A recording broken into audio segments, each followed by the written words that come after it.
Carolina among the 32 states with early voting this election, now joining Florida in deciding to keep its polls open longer, 4 more hours before Tuesday. That could mean 8,000 more early voters in one county alone. In our third story in the countdown, extended hours, a relief for citizens of the swing state, 30% of whom have turned out so far, but more of a headache for Republicans who complain that early voting favors Democrats. Indeed, Senator Obama is leading Senator McCain 59-33, according to an Associated Press GFK poll of voters who have already voted. It's not, however, the polls that Mecklenburg County GOP Chair Larry Teague claims concern him. He says he's worried about stressed-out election workers. Joining me now, Michael Moore, documentary filmmaker, author, and most germane to tonight's appearance, voter turnout activist. Michael, good evening. Good evening, Keith. What do you think, heavy early voting mean in terms of turnout on Tuesday? Are more people going to show up because they think the lines are going to be shorter, or will it have no impact? Well, I think the first thing it means is that it's probably a good idea to have the man who's the head of the ticket, the guy running for president, to be a committee organizer. Because, you know, when you do a lot of community organizing and you know how to do that, you know how to do the one-on-one, door-to-door, get the vote out. And so while they were laughing at that during the Republican convention and demeaning Senator Obama for being a community organizer, they're now witnessing the fruits of that community organizing by having such a massive turnout in all these early polling places, and especially, as you pointed out, in Arizona, which is just it has to be bitter fruit for the McCain campaign. I mentioned that poll. The early voters are in Colorado, Florida, Nevada, New Hampshire, North Carolina, Ohio, and Virginia, heavily for Obama. But as it relates to getting to your thing, getting people out to the polls on Tuesday, would you prefer nobody mentioned this, that just became sort of like a secret that the early voting is in Obama's favor, just to get people out there regardless? Because there is that one-word complacency has been thrown around by everybody in terms of this campaign. Well, yeah, that's a big problem because, sadly, people on our side of the political fence like the party, sometimes a little too early and sometimes way too late. And so I am very worried about what I hear a lot of people doing right now, and I think they're going to be doing it through the weekend, this what I call the dance on the 5-yard line. There's that famous incident back from Super Bowl 27 where the Dallas Cowboys player Leon Lett, I don't know if you remember this, when he picked up the fumble and he ran about 47 yards, I think, down the field. He's right around the 10-yard line. He starts holding out his arms and starts doing a little dance before he goes across the goal.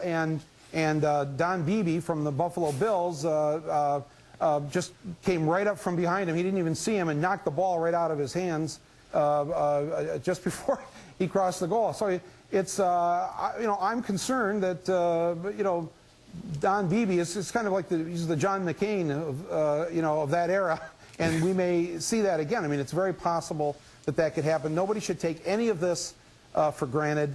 Like I said to a couple of friends last night here, you see all these all these rallies and all the people showing up for Obama, and they love him, and then there is a huge outpouring of support for him. And I said, I've always loved the Rolling Stones. I mean, I love the Rolling Stones, and I've never bought an album by the Rolling Stones.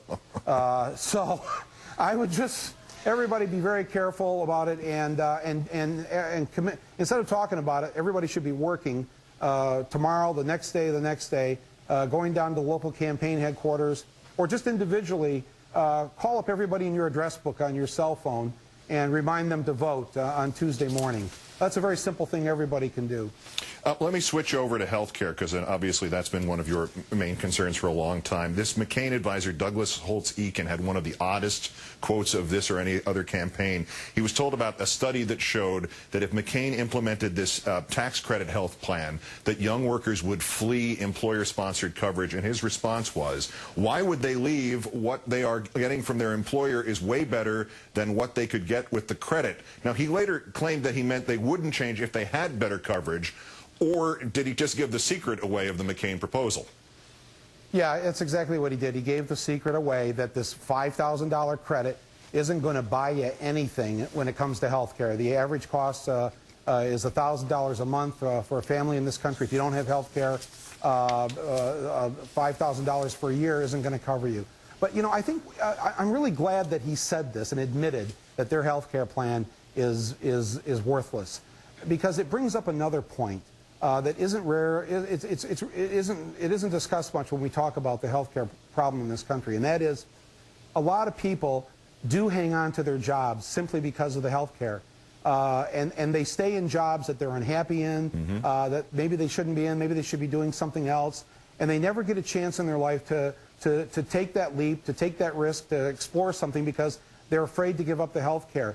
What the Obama plan and what the Democratic plan will do is suddenly give all workers in this country the freedom to work whatever job they want, because it won't matter what job you have. You'll never have to say again, geez, you know, I just hate this job, but I can't give it up because of the health care, because of the benefits. That's the way they get to live in every other Western democracy, and I look forward to the day when we get to say that here, too. Yeah, I've heard that in the last 3 months from somebody saying, I can't take this job because the dental's no good. Perfect job except for the dental plan.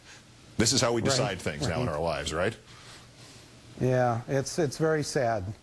But I'm very hopeful for what's going to happen here, and it's great to see all these Republicans jumping ship and endorsing Obama. I mean, Ken Duberstein. I mean, I know.